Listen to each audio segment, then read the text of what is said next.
Bismillahirrahmanirrahim.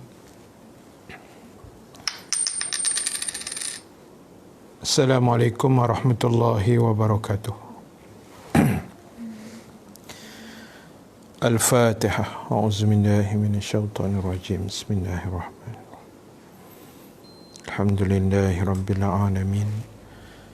Ar-Rahmanir-Rahim. Maliki yaumiddin. Iyyaka na'budu wa iyyaka nasta'in. Ihdinas siratal mustaqim.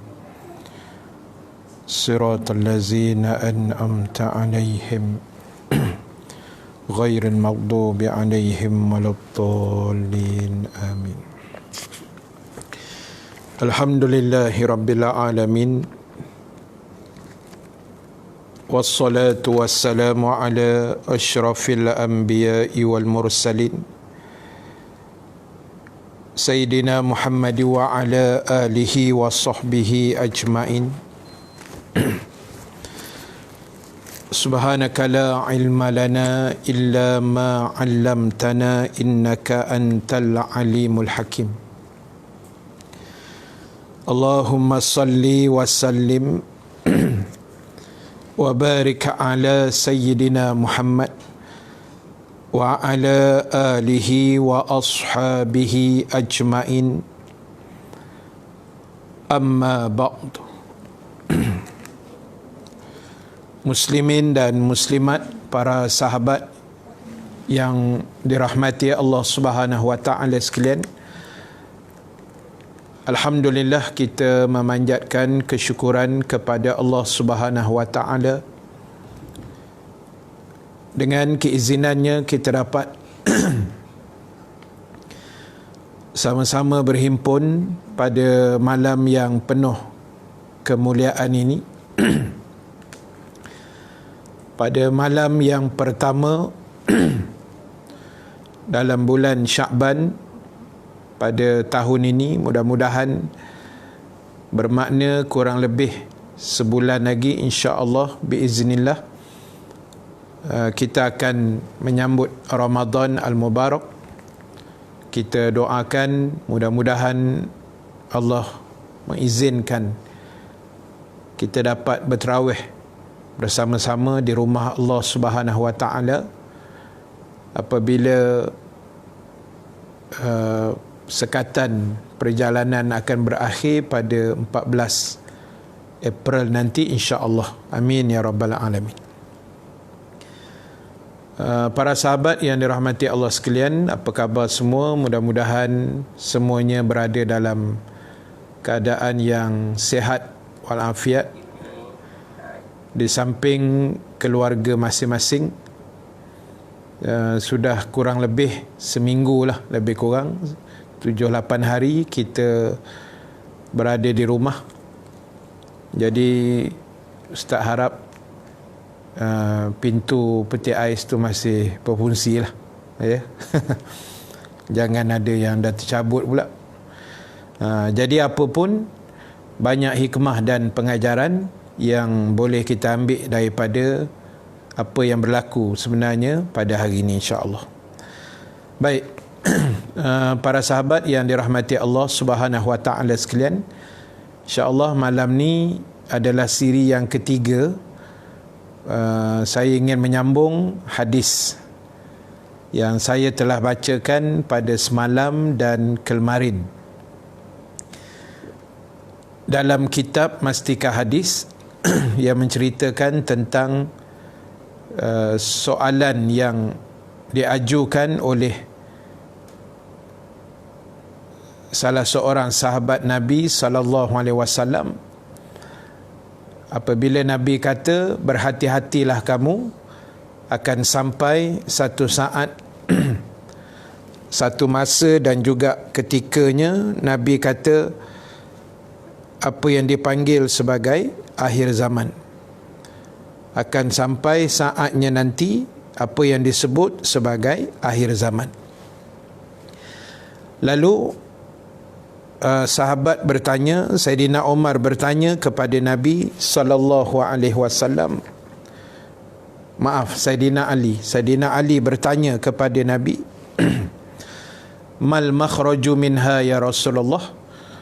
wahai Rasulullah, apakah jalan terbaik untuk aku selamatkan diri daripada fitnah itu, daripada zaman fitnah? Kalau aku berada di zaman itu, apa jalan yang terbaik, langkah terbaik aku nak selamat?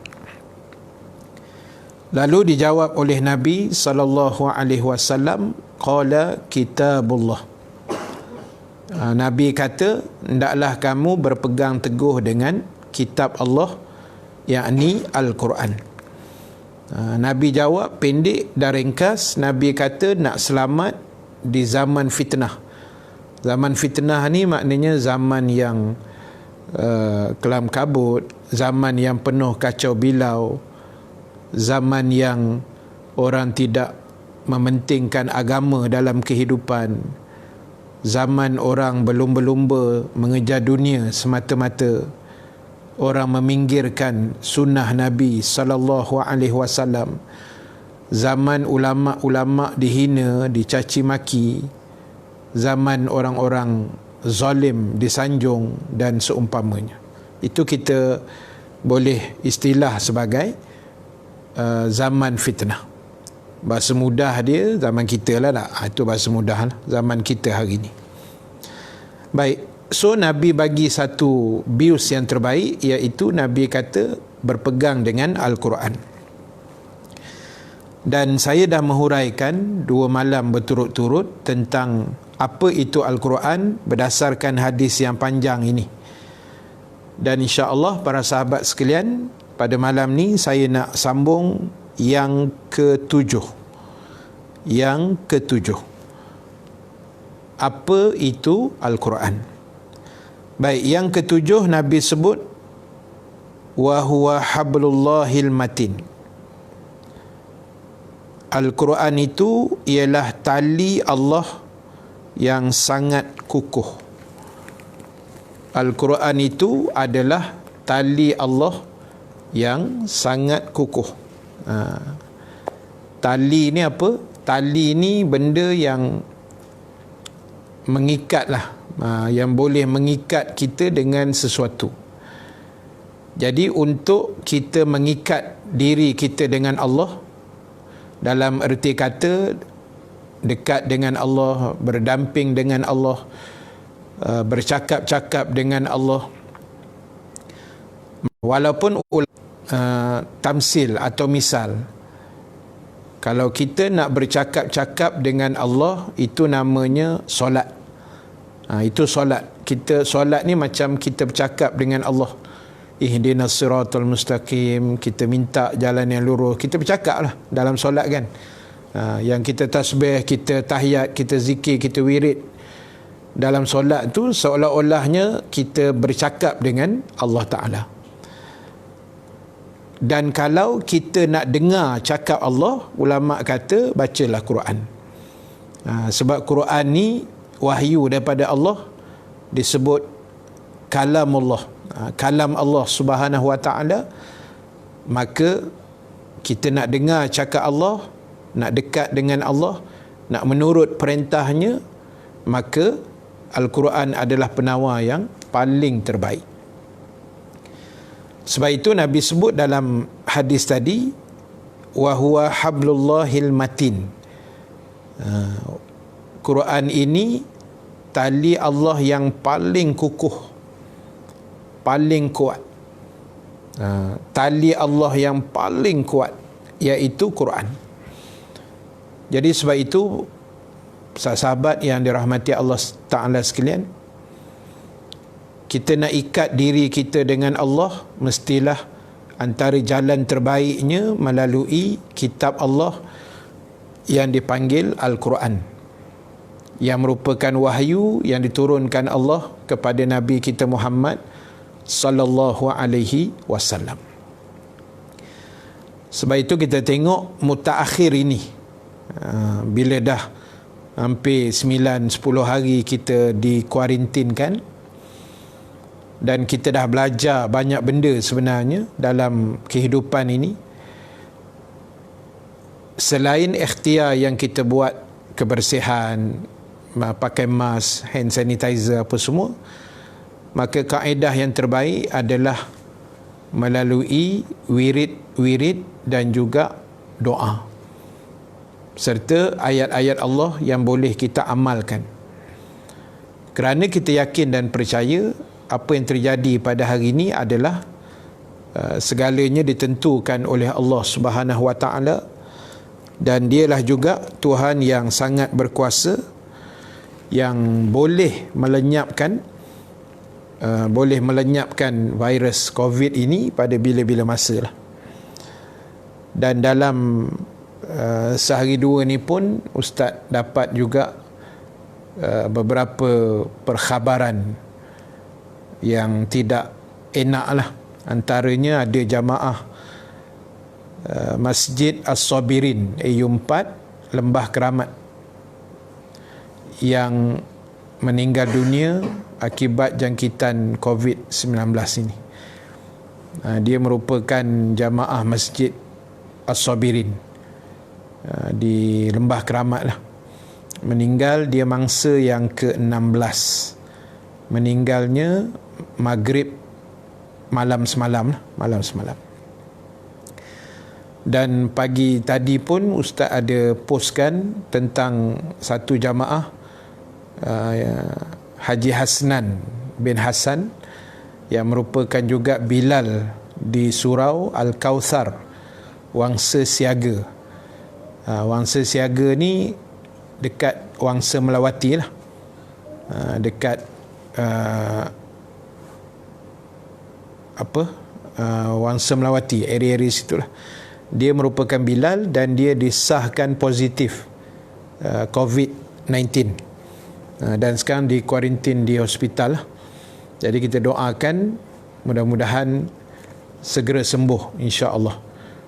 Sebab ada je yang sembuh kan, bukan yang dah dijangkiti itu pasti akan mati. Itu semua ketentuan Allah lah. Kita minta yang terbaik. Dan hari ini pun Ustaz dapat perkhabaran daripada sahabat Ustaz. Ada seorang Ustaz, nama dia Ustaz Nazri Nasir. Dia merupakan Ustaz yang aktif jugalah di Lembah Kelang ni. Beliau juga telah disahkan positif COVID-19. Sekarang terlantar di Hospital Sungai Buloh lah.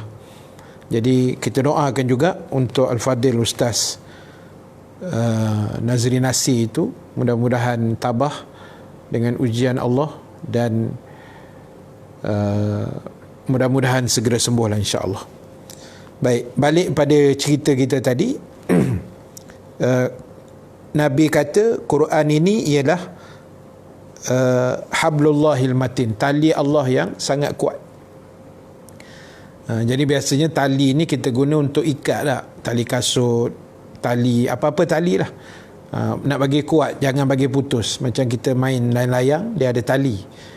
Bila ada tali tu baru kita boleh terbangkan layang tu lah, supaya dia tidak melayang jauh dah di angkasa. Dia kena tambat dengan tali. So sekarang ni kita mesti ditambat dengan Al-Quran. Sebab itu macam Ustaz sebut tadi, malam ni malam pertama Syakban, maknanya besok 1 Syakban lah.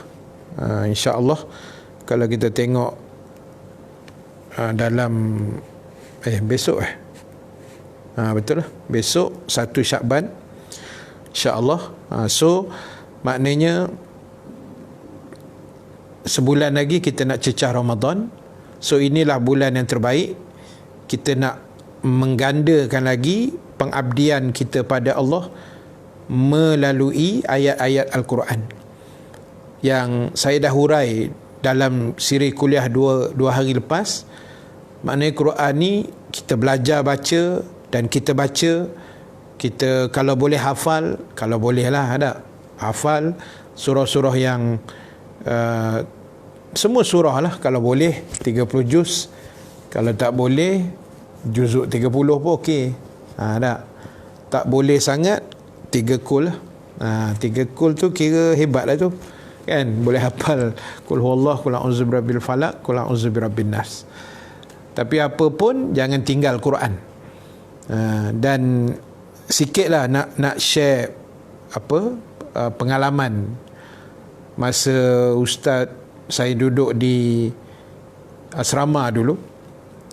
Dulu masa form 5 pula. Form 1 sampai form 5 saya sekolah di Sekolah Agama Menengah Rawang. Orang sebut SAMI lah, sekarang orang panggil SAMI. Lepas tu naik tingkatan 6 atas 6 bawah, Sekolah Agama Menengah Tinggi Kuala Kubu Baru. Jadi saya masih ingat masa kita duduk asrama kan, siang, pagi sekolah sampai pukul 2 lebih kurang, balik makan tengah hari, sembahyang zuhur semua. Pukul 3 ada kelas panggil prep kelas petang tu, pukul 3 sampai asar. Lepas sembahyang asar, riyadhah sampai maghrib. Lepas tu maghrib, antara maghrib ke isyak tu memang setiap malam kalau duduk asrama masa tu memang duduk di surau lah. Wajib berjamaah maghrib isyak, dan juga ada kuliah, kadang-kadang baca surah ramai-ramai. Jadi saya masih ingat, ini sajalah, kalau siapa nak buat pun boleh kan, tapi benda tidak wajib lah mengikut surah ni. Tapi ini surah yang saya pernah baca masa sekolah dululah, ikut hari. Masa tu saya ingat hari Isnin surah As-Sajadah. Hari Isnin surah As-Sajadah. Okey. Hari Selasa surah Ar-Rahman. Hari Selasa surah Ar-Rahman. Hari Rabu surah Al-Waqi'ah. Ar-Rahman, Waqi'ah kan sebelah-sebelah kan.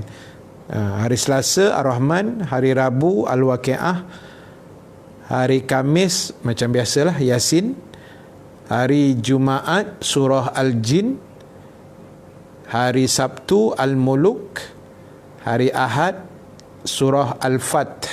Panjang sikit lah surah tu. Itu yang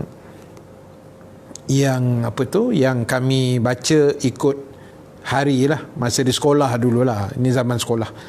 Isnin surah Sajadah, Selasa Ar-Rahman, Rabu Al-Waqi'ah, Khamis malam Jumaat Yasin, hari Jumaat surah Al-Jin, Sabtu Al-Muluk, hari Ahad Al-Fath.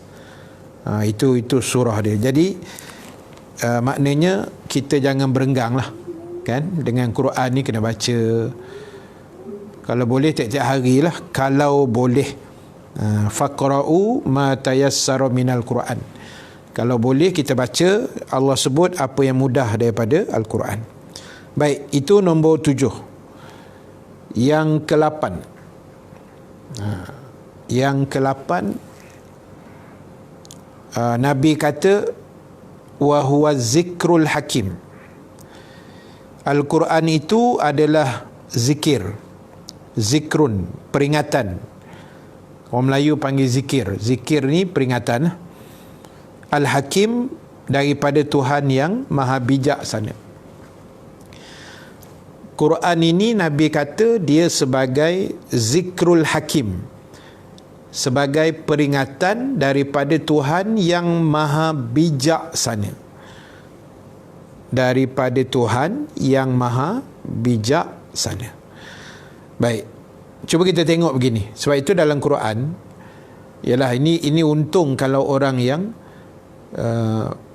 mahir bahasa Arab lah, reti bahasa Arab, dia belajar bahasa Arab.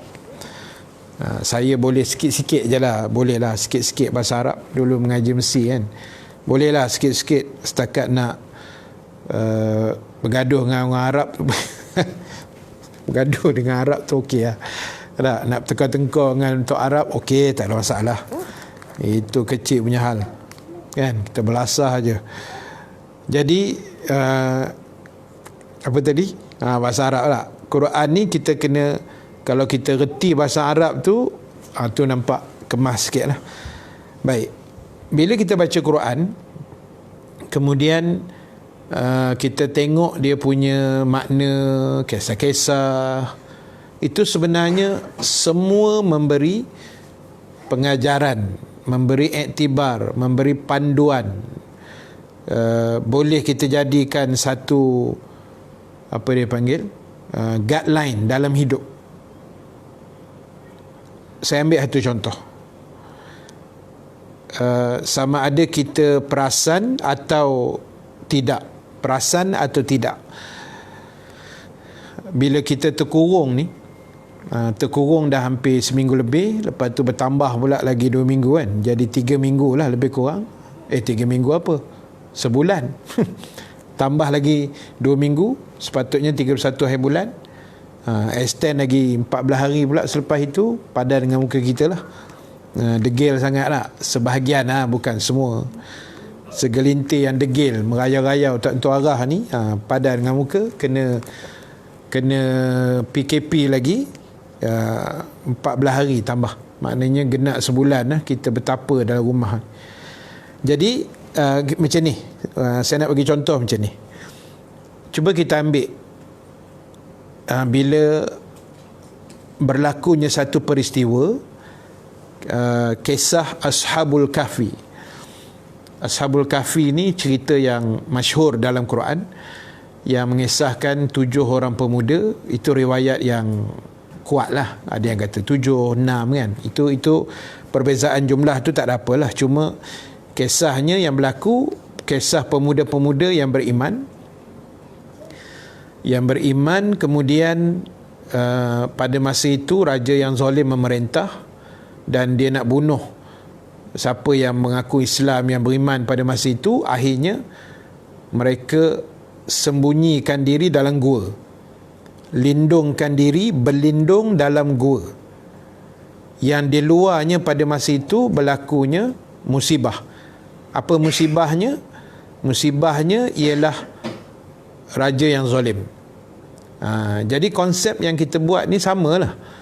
Sekarang ni musibahnya ialah virus yang bertebaran di merata dunia, merata tempat lah kita panggil tak, merata ceruk. Jadi kaedahnya duduk diam-diam di rumah. Bak kata Perdana Menteri kita, please stay at home. Kan? Jangan merayau, jangan berjalan. Duduk je di rumah. Penat duduk, berdiri lah. Penat duduk, kita berdiri. Kan? Letih duduk, kita berdiri lah. Penat duduk depan, kita pergi dapur. Jangan tidur dalam peti air, sudahlah. Baik. Konsep dia begitulah. Maknanya musibah di luar virus. Macam mana Ashabul Kahfi, musibah di luarnya raja yang zalim. So mereka berkurung dalam gua, nak selamatkan iman dan keadaan pada masa itu.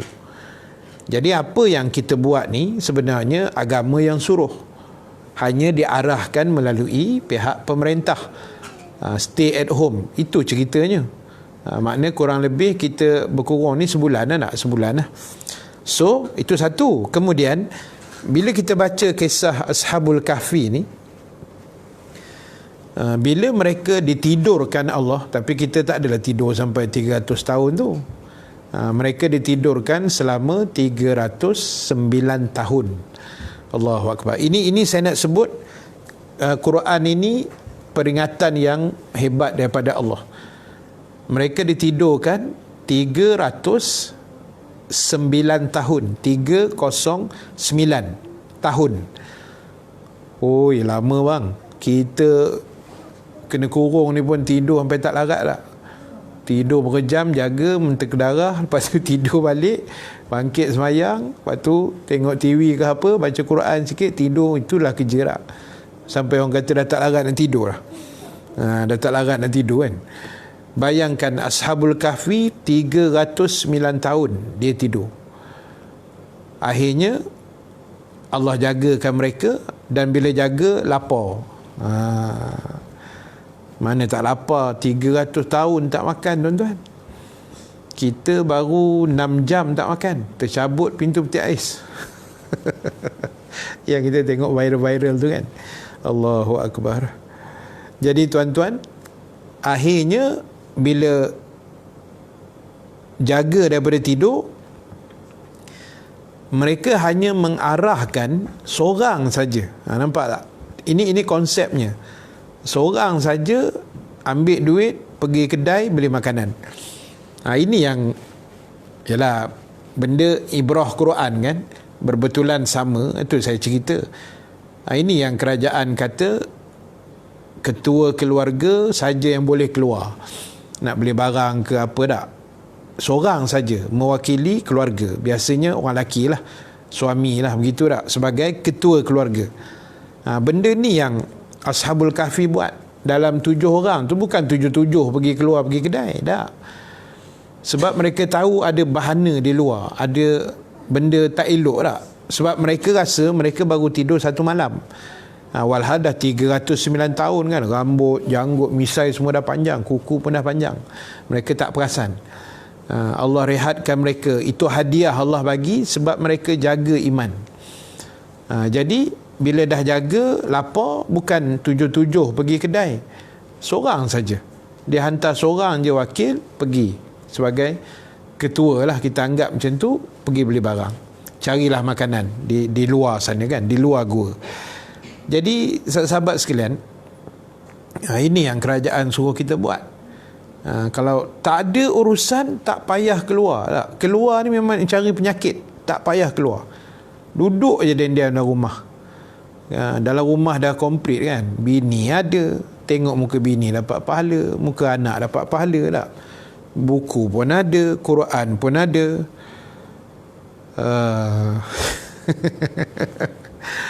Alamak, ke kanda masuk. Ustaz Alim Nasir pula masuk ni. Aduh, kacau ni bro. Tercabut pintu petik air bro. Itu orang Kedah tu, orang Kedah kan. Orang Kedah tu. Jadi ada pula viral lagi ni. Hari ni ada viral satu. Apa dia? Aeon, Pasaraya Aeon. Ada ustaz dapat gambar tadi. Dia hantar apa tu, ketua keluarga yang pergi Pasaraya Aeon ni.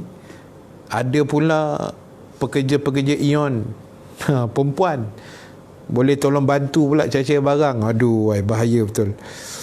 Maknanya ramai ketua keluarga pergi Aeon depan ni kan, sebab ada pembantu di di Pasaraya tu lah. Baik, sahabat sekalian, itu selingan-selingan. Sebab bukan senang nak ceramah seorang ni. Depan bukan ada penonton kan, penontonnya dalam telefon ni lah. Terima kasih banyak semua yang menonton. Baik, tadi Nabi kata Quran ini sebagai wahwa zikrul hakim. Nabi kata Quran ini peringatan daripada Tuhan yang maha bijak. Jadi sahabat sekalian rahimakumullah, sebagai orang beriman, sebagai orang Islam, kalau boleh ini saya pun pesan pada diri saya juga, dan kita sama-samalah. Bro, jangan kacau bro. Kalau boleh, kita dengan Quran ni jangan bagi renggang lah. Jangan bagi renggang, jangan jauhkan diri dengan Quran. Sentiasa berdampingan dengan Al-Quran. Mulut ni zikir, istighfar. Dan saya dah pesan dalam tazkirah 2 hari lepas, kalau boleh bila kita baca Quran tu, ialah sekarang ni sebab kita masa banyak kan, saya tak tahulah, ni baru seminggu dah terkurung pun dah kelang kabut, lagi 3 minggu ni lagi tak tahulah macam-macam hal. Jadi cerita dia, dalam masa yang terluang ini, masa yang ada ini, kita kena ambil peluang. Maksudnya baca Quran, cuba tadabbur lah. Tengok maknanya, tengok apa yang ayat tu kata, apa asbabun nuzul, sebab turun ayat, kalau ada hukum hakam dia, pengajaran dia. Tenang-tenang kita baca slow-slow, tengok makna. Ibaratnya biar ada upgrade lah, biar kita upgrade, biar ada upgrade sikit kita dengan Quran. Sebab Allah kata Nabi kata Quran ini ialah zikrul hakim, peringatan daripada Tuhan yang maha bijak. Jadi ingat kita ni manusia bijak saja, tapi Allah ni dia maha bijaksana. Bila apa yang Allah tak nak buat, sebenarnya dia tahu. Sebab itu kita nak senang hidup atas dunia ni, sebenarnya ikut saja apa yang Allah cakap. Apa yang guideline yang Allah dah bagi, kita ikut dah. Bila tak ikut, itu nak jadi susah. Macam mana yang jadi hari ni, bila tak ikut arahan pihak berwajib, dahlah abang-abang polis, hari ni hari polis kan, kita ucap selamat hari polis lah pada abang-abang polis kita. Dahlah pihak polis, pihak tentera bersengkang mata, tak tidur, duduk di highway kan. Padahal ni musim penyakit ni, bukan musim normal, ini musim penyakit, musim virus. Mereka terpaksa dedahkan diri dengan risiko yang tinggi, duduk siang malam di tengah jalan buat sekatan, yang kita pula tak ada benda pergi keluar nak pergi makan lah apa benda kan, macam kering dah makanan di rumah tu tak. Jadi tak usahlah menyusahkan semua pihak. Bila kita tak ikut rules yang ada, aturan yang ada, itu nak jadi susah. Dah tengah hari tadi PM tambah lagi kan, padan dengan muka kita. Jadi itu cerita dia tak. Jadi sebab itu terima kasih Abang Jo, Isyak masuk lah. Tak apa, kita teruskan. Sebab yang akan kedengaran azan saja tak, semayang di rumah kita masing-masing, insya-Allah. Baik, sahabat sekalian, kita dengan Quran ni, makna dengan Allah ni, ikut saja sebab dia maha bijak. Dia tahu dah, dia dah atur yang ni boleh makan, yang ni tak boleh makan. Ikut saja. Yang ni boleh buat, yang ni tak boleh buat. Just follow the rules. Yang ini mesti kena buat, yang ni mesti kena tinggal. Yang ini elok dia buat, yang ni tak digalakkan buat. Makruh contohnya kan, tidak digalakkan kita buat. So ikut saja. Yang kita pula pergi pening-pening kan, pergi pening kepala, mengejas, modify hukum Allah, kita godam balik hukum hakam Tuhan ikut kepala otak kita. Itu yang nak jadi macam-macam bahana tu. Jadi apa pun bukanlah nak marah ke apa malam ni kan, cuma kita nak sebut itulah, mana Allah atur tu dah yang terbaik, maka kita kena akur, kena redha lah, insya-Allah. Baik, sahabat yang dirahmati Allah Subhanahu wa taala sekalian, saya sambung lagi. Wa huwas siratul mustaqim. Nombor 9. Apa dia Quran? Nabi kata wa huwas siratul mustaqim. Quran itulah menjadi petunjuk ke arah jalan yang lurus. Huwallazi la tazighu bihil ahwa. Dan dengan Al-Quran itulah menyebabkan nafsu seseorang tidak akan menyeleweng. Nabi kata Quran ini nombor 9 nombor 9. Nabi kata Quran ini memberi petunjuk ke arah jalan yang lurus. Jalan yang lurus, kalau bahasa Quran maknanya jalan nak pergi syurga kan, jalan nak menuju syurga Allah, itu jalan yang lurus, itu standard bahasa mudah, bahasa standard yang kita faham bila minta ihdinas siratal mustaqim, ya Allah tunjukilah kami jalan yang lurus. Mana kita minta jalan kebenaran, jalan yang betul, jalan yang warid daripada Nabi SAW, jalan ke syurga. Walaupun kita tahu jalan-jalan itu tidaklah senang, bukanlah ada red carpet, permaidani merah yang senang kita pijak dan berjalan di atasnya. Tetapi jalan ke syurga ni, para sahabat sekalian, jalan yang penuh liku, jalan yang penuh rintangan, jalan yang penuh duri, Inilah yang pernah berlaku kepada Sayyidina Umar bin Al-Khattab radhiyallahu an. Ketika mana satu hari Sayyidina Umar bertanya pada seorang sahabat yang alim, yang jenius, seorang sahabat yang bijak, namanya Ubay bin Ka'ab radhiyallahu an. Ubay bin Ka'ab, bukan Abdullah bin Ubay, itu bapa munafik Madinah. Ubay bin Ka'ab, sahabat Nabi yang mulia, seorang yang alim ilmunya. Apa Umar tanya dia? Umar tanya, ya Ubay, ma huwa taqwa? Wahai Ubay, apa yang kau tahu tentang makna takwa? Apa itu takwa?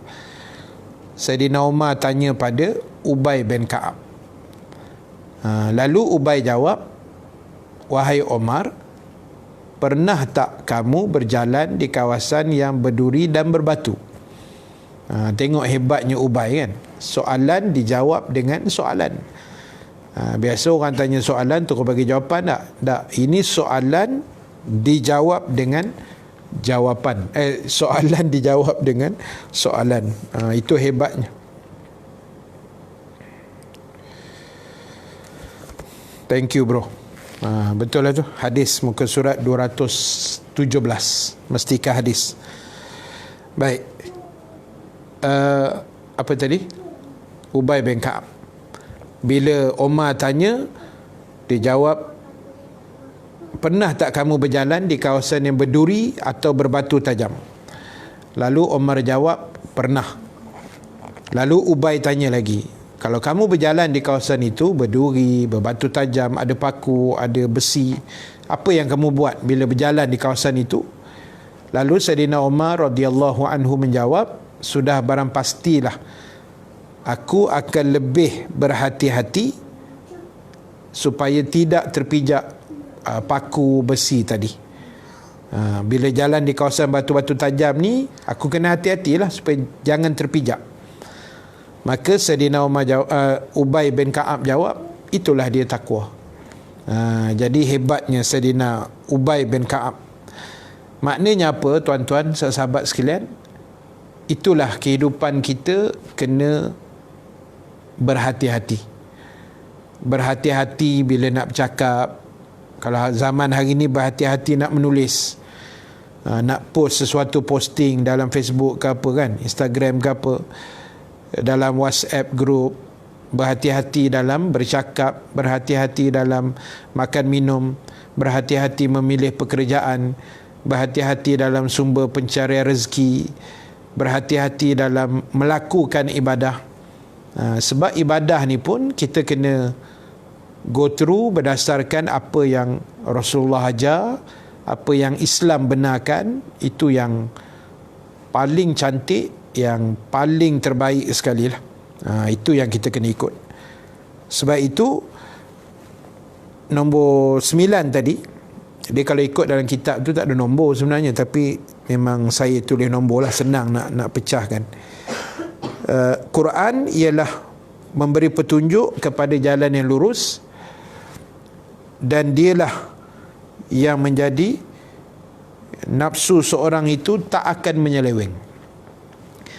Maksudnya, siapa yang ikut Quran, siapa yang hidupnya berpaksikan Al-Quran, insya-Allah hawa nafsunya boleh dikawal dengan baik.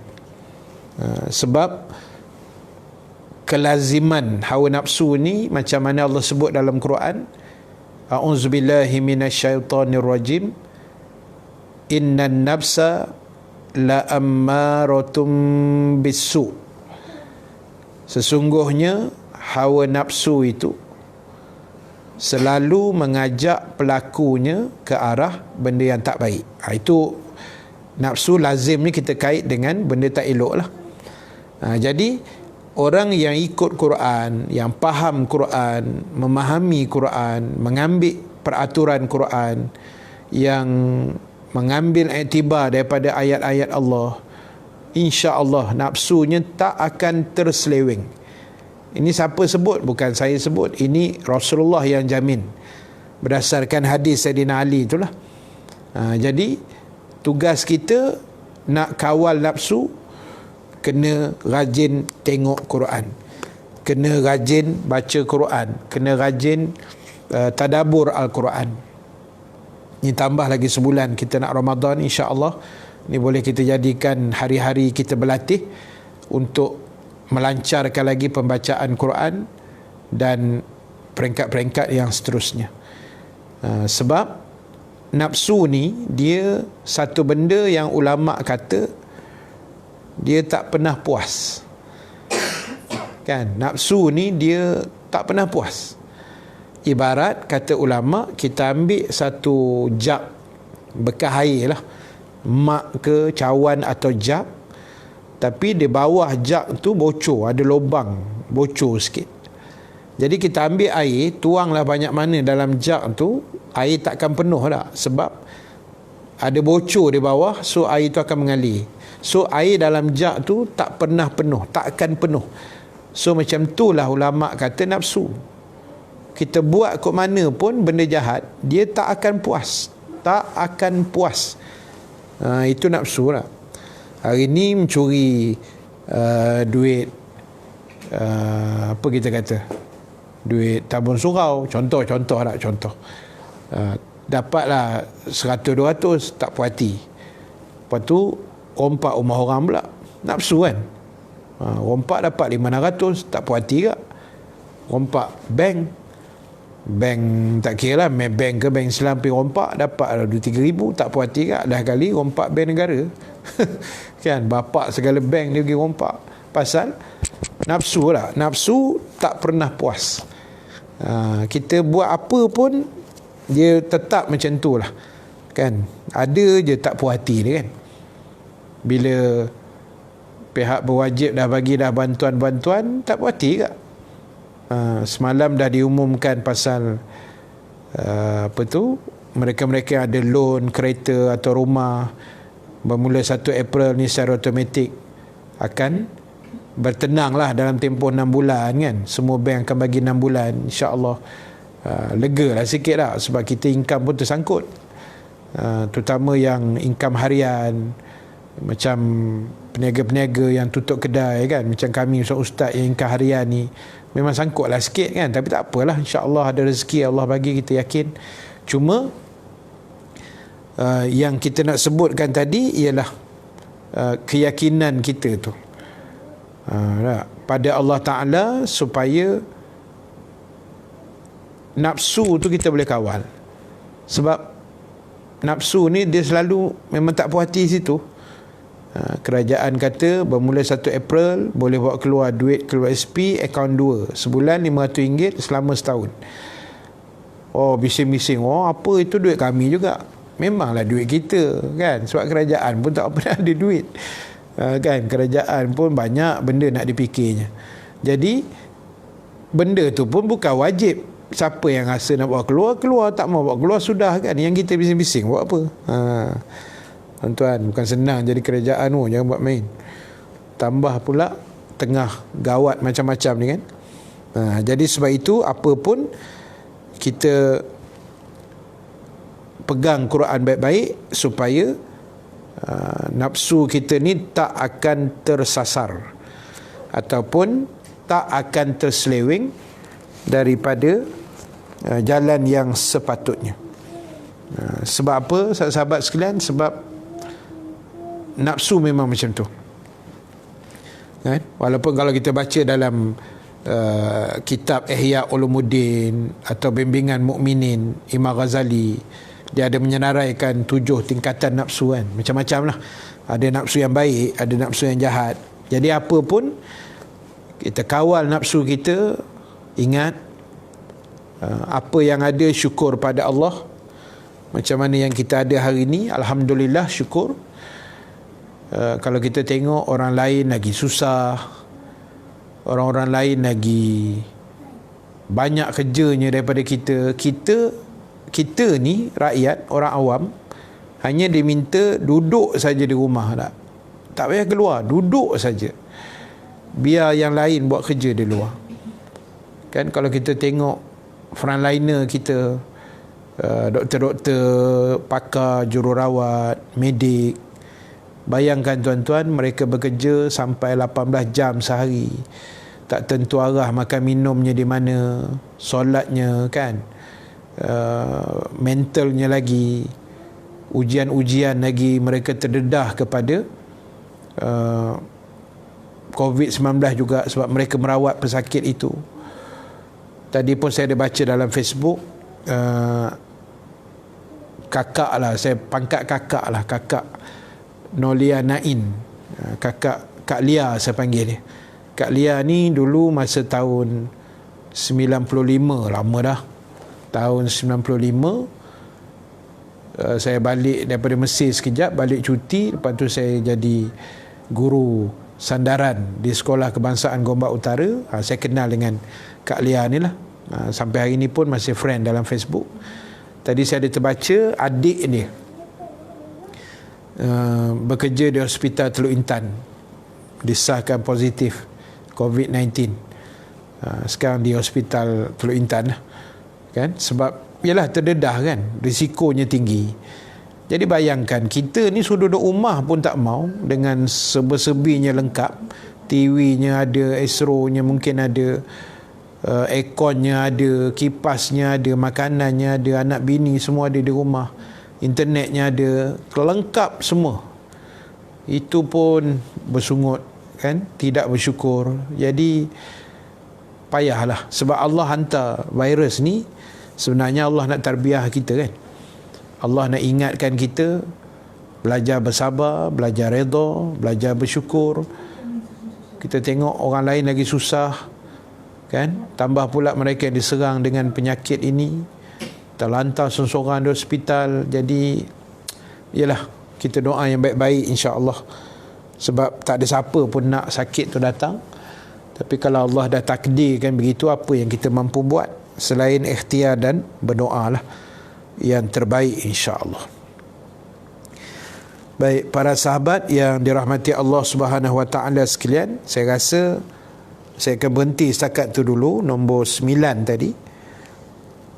Insya-Allah nombor 10 kita sambung biiznillah malam besok lah. Hari dan waktu yang sama pula. Malam besok sekitar pukul 8 macam tu lah, maghrib lah, lepas maghrib insya-Allah kita sambung, kita habiskan nombor 10 dan 11, 12 macam tu lah. Dia ada 12 lebih kurang, dah ada lagi lah sambungan dia. Kalau sempat habis, kita habiskan malam besok, tidak nanti kita sambung lagi. Cuma ada sedikit pemakluman tambahan. InsyaAllah besok pagi saya akan buat extra live kuliah. Ini atas permintaan daripada muslimat. Muslimat ni rupanya dia tak senang duduk kot, tak boleh mengaji ni, sebab dah selalu mengaji lah. Jadi bila tak boleh mengaji, tengok muka ustaz ni, tak senang duduk. Jadi dia minta saya buat kuliah live besok, kitab Al-Azkar, kitab yang saya bawa di kuliah muslimat Masjid Al-Falah USJ 9 di Subang Jaya. Jadi cuma kuliahnya saya buat di sinilah, di rumah. Cuma mereka minta saya buat kuliah live. So insya-Allah besok pagi pukul 10, kurang lebih sejam lah, 10 sampai 11 macam tu, pagi besok saya akan buat live. Jadi kalau sahabat ada kelapangan, boleh join sekali lah kan. Kalau tak ada kitab pun tak apa, kita dengar, mudah-mudahan ada pengajaran yang kita boleh ambil lah insya-Allah. Dan satu lagi saya nak menyampaikan juga saranan daripada para alim ulama kita di Malaysia ini, memandangkan besok hari Khamis kan, esok hari Khamis, dan besok adalah 1 hari bulan Syakban. Jadi dianjurkan kita untuk berpuasa besok. Besok siapa yang ada kelapangan, siapa yang ada kemampuan, kita pakat-pakat puasa sunat lah. Saja aku puasa sunat esok hari kerana Allah. Boleh niat gitu je, tak ada masalah. Jadi kita boleh niat kerana Allah dan kita banyakkan munajat, kan. Tapi malam besok cadangnya nak baca Yasin, kan. Kuliah tangguhlah, malam lain lah pula. Atau kita buat live baca Yasin ke, kita baca sama-sama, kan. Boleh juga. Kita buat tahlil apa semua sekali, kita doa, munajat. Mudah-mudahan Allah Subhanahu Wa Taala memakbulkan. Sebab ialah kalau boleh kita tak nak kemelut ni berpanjangan, kan. Sebab kalau tengok di Itali, Indonesia pun, kan, Indonesia ni lagi seram sejuk lah kita tengok. Jadi ialah ada yang dah berkurangan, macam China sendiri, kan. Alhamdulillah lah, maknanya benda ni boleh hilang insya-Allah, atas ikhtiar kita dan izin Allah Ta'ala jugalah. Jadi apa pun, munajat itu penting, doa. Mudah-mudahan yang berkesempatan, yang ada kekuatan, insya-Allah kita pakat-pakat puasa besok. Kalau yang tak larang nak puasa tu tak apalah, buka je lah peti air tu besok, kan, terkedarah je lah. Tak ada masalah. Yang mampu lah, yang ada kekuatan, kita puasa. Kalau tak lah. Dan malamnya kita akan baca Yasin insya-Allah. Dan rasanya kita ada 3 kali Jumaat lagi kot, yang orang lelaki tak ada semain Jumaat ni. Sedih juga tu, kan. Ni esok lusa ni dah kali kedua tanpa solat Jumaat. Jadi apa pun, insya-Allah kita doa yang terbaik.